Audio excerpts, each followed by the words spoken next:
Hola, ¿qué tal? Bienvenidos al taller Química para Preparatoria del Centro Cultural Casa de las Bombas, impartido por Sor Rosa Mayo Alessandra. El día de hoy vamos a ver compuestos químicos inorgánicos y los métodos para escribir las fórmulas. Antes de iniciar es necesario describir cuál es la manera de escribir las fórmulas y el modo en el que se deberán nombrar, de tal forma que tenemos lo siguiente.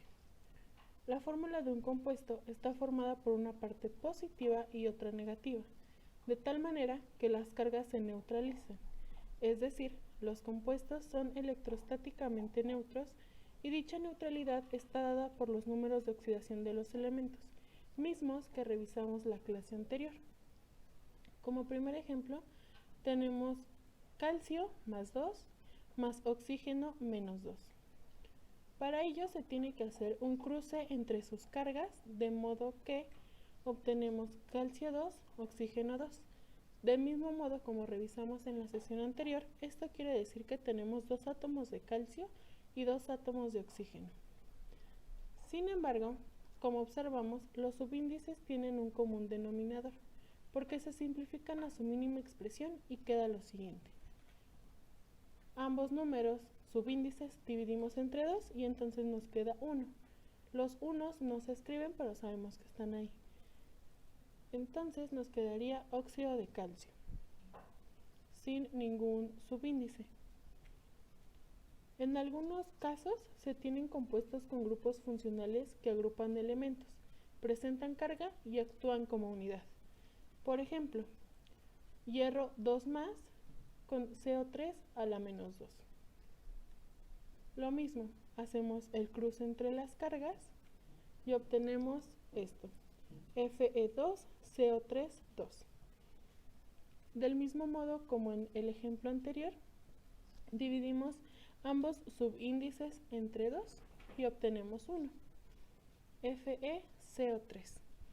Los paréntesis indican que CO3 es una unidad y son grupos funcionales que están agrupados. Las funciones químicas inorgánicas son las siguientes. Del lado izquierdo de la tabla tenemos a la función química. Óxidos.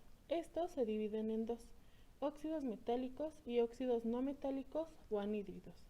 Los óxidos metálicos están formados por un metal más un oxígeno y la fórmula general es el metal y después escrito el oxígeno. Por la parte de los óxidos no metálicos o anhídridos tenemos que es un no metal más oxígeno y la forma general es el no metal y posteriormente el oxígeno. La tercera función química son los hidróxidos. Estos se forman con un metal más el radical OH. OH tiene carga menos 1 y la fórmula general es el metal seguido del OH. Los hidruros están formados de un metal más hidrógeno y la fórmula general es el metal y posteriormente el hidrógeno. Los ácidos se dividen en hidrácidos y oxiácidos. Los primeros es un hidrógeno más un no metal y se escribe poniendo primero el hidrógeno y después el no metal. Los oxiácidos, por su parte, es el hidrógeno más un no metal más oxígeno, de modo que se escribe primero el hidrógeno, enseguida el no metal y finalmente el oxígeno. Las sales se dividen en dos: sales binarias y oxisales. Las primeras están formadas de un metal más un no metal y la fórmula general es el metal seguido del no metal. Y las oxisales es el metal más un no metal más oxígeno. De modo que la fórmula queda primero escrito el metal, seguido del no metal y finalizando con el oxígeno. Tenemos tipos de nomenclatura. La primera es la nomenclatura stock. Esta nomenclatura se utiliza para diferenciar a los elementos que tienen más de una valencia y se indica con números romanos entre paréntesis. La valencia con la que actúa el catión en el compuesto. Si se tiene solo una valencia, no es necesario indicarla.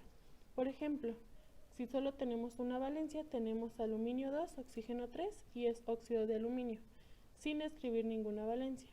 Por otra parte, si tenemos dos valencias, tenemos óxido de hierro 2 para indicar la valencia del catión, que en este caso es el hierro, y óxido de hierro 3. porque el catión tiene una carga 3 positiva, que en este caso del mismo modo es el hierro. La segunda nomenclatura es la nomenclatura tradicional. Para esta nomenclatura es necesario usar ciertos prefijos y sufijos que van a indicar la valencia con la que el elemento está actuando en este compuesto. Como vimos anteriormente, hay elementos que actúan con 1, 2, 3 o incluso 4 valencias distintas. Vamos a usar el prefijo hipo y el sufijo oso si la valencia más pequeña es de 3 o 4. El sufijo oso cuando la valencia más pequeña de 2 o la del medio de 3. Ico cuando hay valencia única y en la valencia mayor si hay 2 o 3. Prefijo per y sufijo ico cuando la valencia es mayor solo en el caso de que haya 4. Por ejemplo, si solo tenemos una valencia, tenemos B2 o 3 y se nombraría anhídrido bórico. Cuando tenemos dos valencias, tenemos óxido de hierro, que en este caso se escribe como óxido ferroso. Fe2 o 3, óxido férrico. Cuando tenemos tres valencias, tenemos SO, que se escribiría como anhídrido hiposulfuroso. SO2, que se escribe anhídrido sulfuroso. SO3, anhídrido sulfúrico.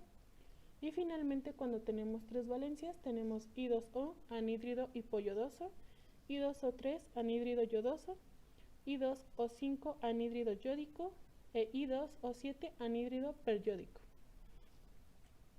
Y bueno, esto sería todo por la sesión de hoy. Nos vemos en la próxima y muchas gracias por su atención.